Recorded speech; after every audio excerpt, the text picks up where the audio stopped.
Assalamualaikum warahmatullahi wabarakatuh. Perkenalkan, nama saya Dini Maulida Aprilia dari kelas 12 Layanan Kesehatan.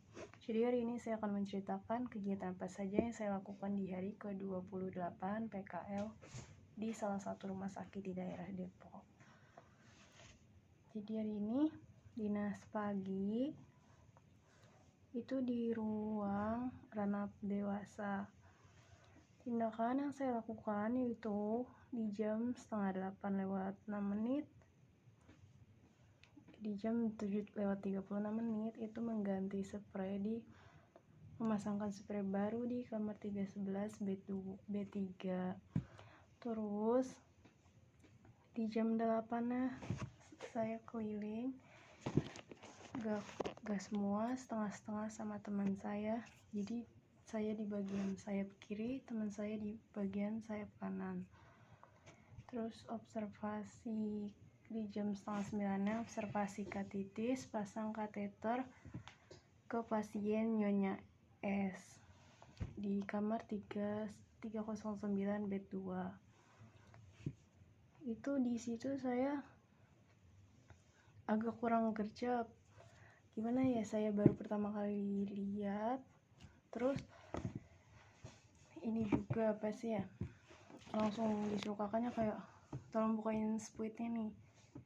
Spuit itu spuit yang isinya gel pelumas. Sebelumnya saya gak mikir ke situ, gak mikir kalau itu gel pelumas. Terus kan kakaknya udah nyodorin ininya ya, selang kateter. Dia ini tolong dorong dok. Saya bingung itu dorong apa ya, dorong spuitnya. Saya kira ujung spuitnya ini dimasukin ke, ada tuh kan kateter warna kuning, terus ada bolongan kecil gitu kan. Saya kira dimasukin ke situ, katanya suruh dorong ke tangan kakaknya, dorong ke tangan gue nih deh gitu buat ngelemasin selangnya. Terus waktu mau gantungin urin bag juga kan kayak ada pencapita gitu. Itu saya bingung gimana caranya nempelin ke tepi bednya, karena posisi saya buat masukin kayak kan kalau ini kayak bukan jepitan, ada pokoknya kayak buat gantungin urin bagnya ini. Jadi ini misalkan urin bag, sini kan ada bolongan gitu. Nah jadi ini nanti ada kayak bukan jepitan, pokoknya dimasukin ke bolongannya itu buat nanti disangkutin ke tepi bed. Tadinya itu saya bingung tuh gimana ini kok gak bisa ya, ternyata posisinya itu salah, bukan yang saya lakuin sebelumnya. Itu saya baru tahu pas di kakaknya ituin. Bentuknya tuh kayak gimana ya, gini. Jadi nanti yang ininya tuh kayak yang pendeknya masuk ke bolongan, sebenarnya gitu. Pokoknya tadi saya masih bingung karena first time saya ngelihat orang dipasang kateter. Terus saya membersihkan ini di jam 8:57-nya membersihkan darah pasien yang udah di up infus. Jadi udah di up infus sama kakaknya, cuma pas di up infus aku nggak lihat.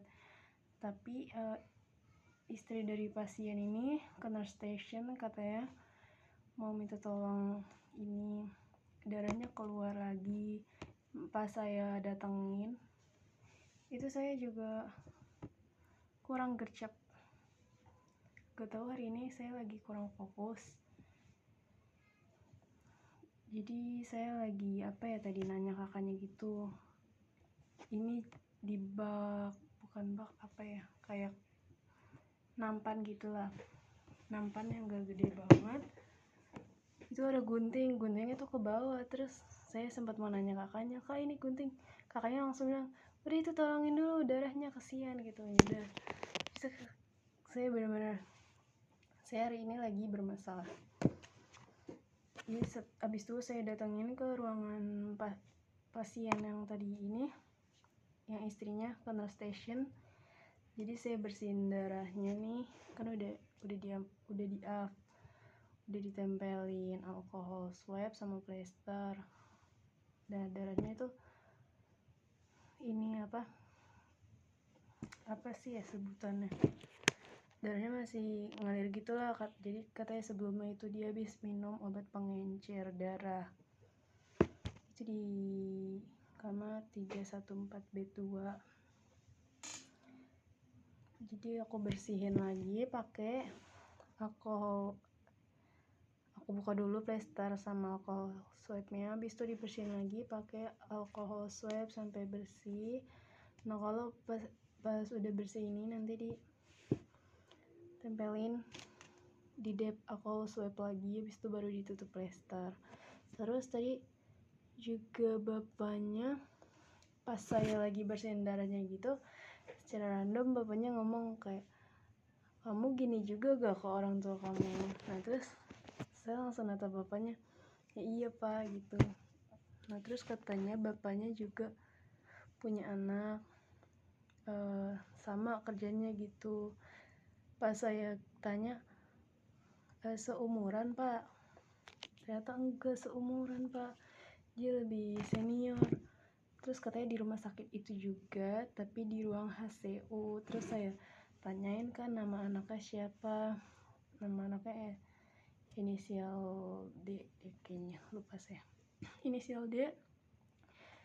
Jadi sebelum saya nanyain nama anaknya, saya bilang gini, nama anaknya siapa pak, siapa tahu nanti saya kalau ke ruang HCU ketemu gitu, kalau misalnya lagi jemput pasien di ruang OVA gitu. Pokoknya itu bapak-bapaknya asik banget. Pas saya lagi Nancy juga tiba-tiba tuh ditanyain, kamu gak pulang-pulang ya gitu. Nancy itu sebelum saya benerin plasternya, saya ditanyain gitu, kamu belum pulang ya? Terus saya bilang, oh enggak pak, saya kalau masuk pagi pulangnya siang. Mungkin saya dikira gak pulang-pulang gitu dari kemarin. Oke lanjut. Terus saya ini ikut katitis ke farmasi buat itu ngambil obat, ngambil cairan infus. Itu dari jam 10.38 sampai jam 11 lebih kayaknya. Emang banyak banget cairan infus, fluid sama obat. Jadi ini kan kita bawa bukan troli ya, kayak keranjang pas di minimarket tapi lebih kecil, terus dari besi gitu. Jadi pas di dalam farmasi itu nanti kakaknya nyebutin, D ambil RL5, ya misal RL5, RL3, NS102 gitu. Nanti kita ambil nih di rak di sebelah kanannya, kita ambil masukin ke trolinya, troli 2 gitu. Jadi lumayan banyak banget sampai itu trolinya penuh sama cairan infus, terus obat oral, spuit, sama ada obat yang di ampul gitu buat dioplos kayaknya. Nah, terus di jam 11:43 nya saya mengantar pasien ke ruang operasi. Pasien kamar 307. Itu dia mau operasi usus buntu. Nah terus istirahat di jam 12, lanjut lagi di jam 13:15 yaitu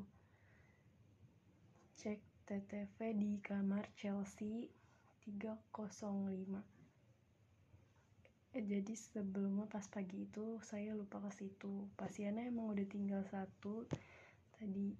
Jadi aku baru ingat pas kakaknya nanyain. Itu parah banget sih kak emang.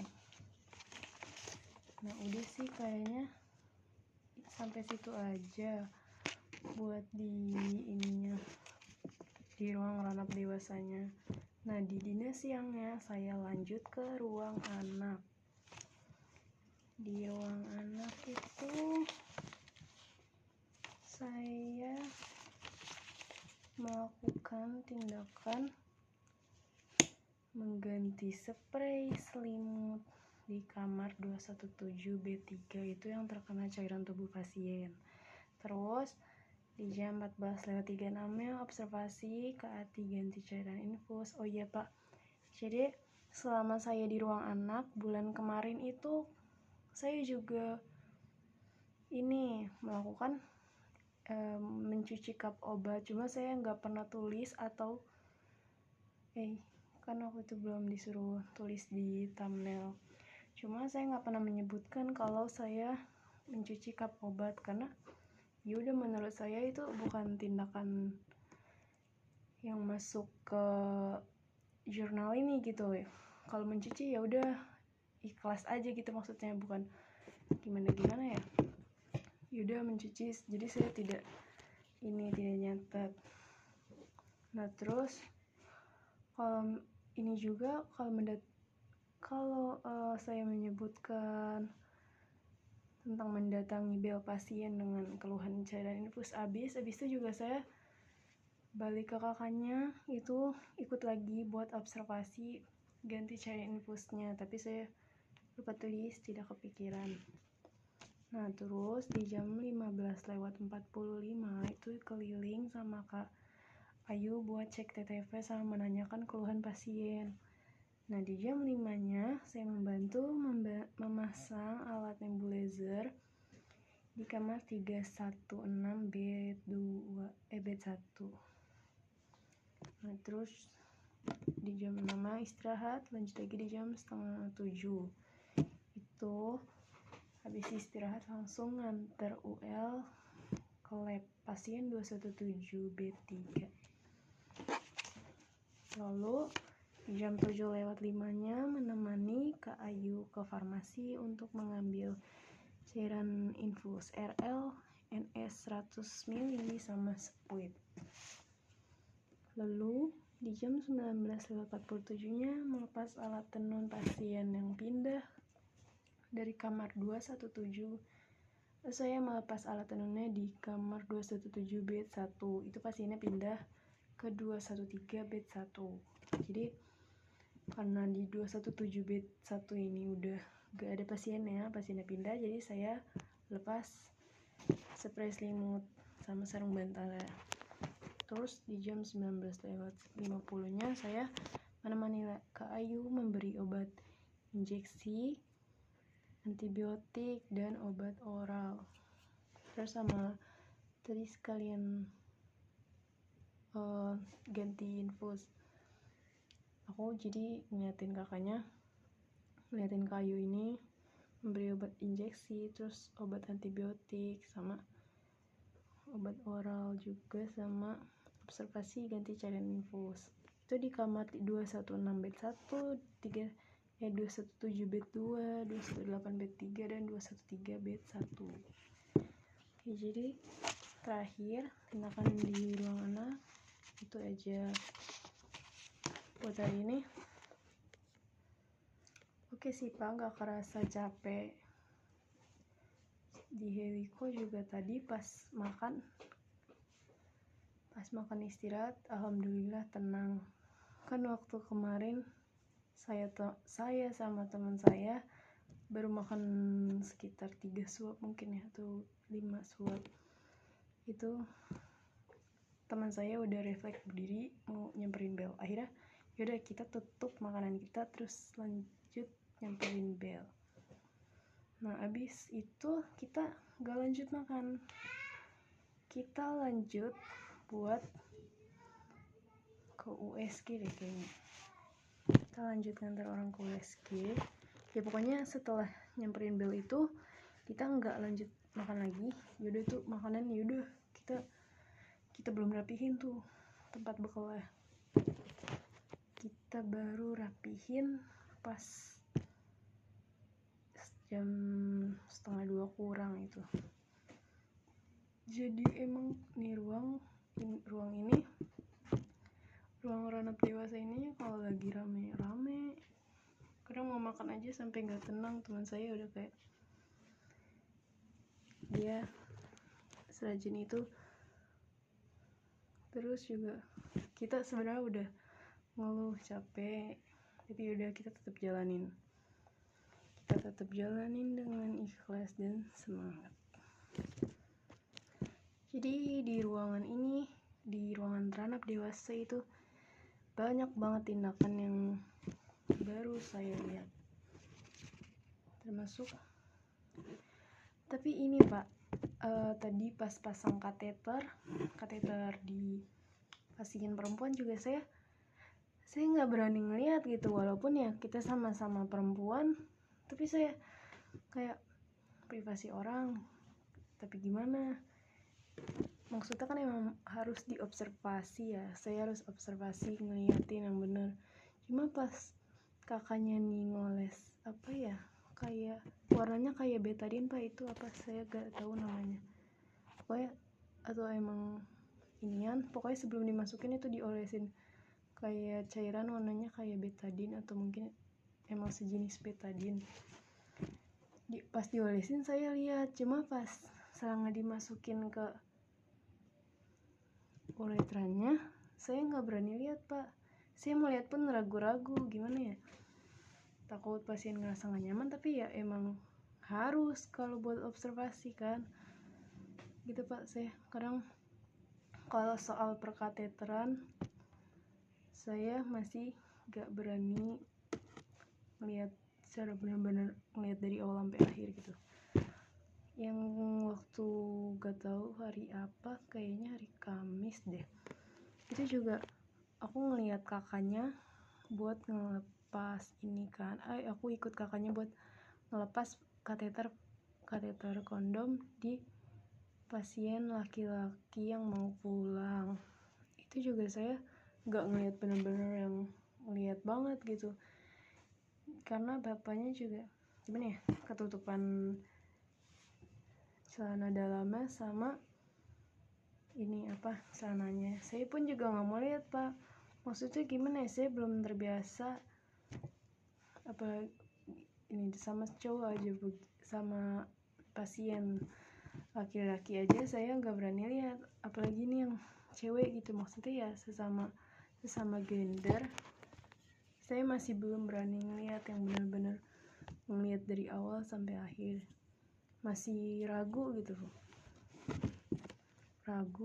Bukan ragu sih, saya takut aja gitu Pak melihatnya, takut nggak berani, takut pasiennya juga ngerasa nggak nyaman gitu. Saya juga sebenarnya pengen ngelihat sih, cuma sih sumpah Pak saya nggak enak aja gitu.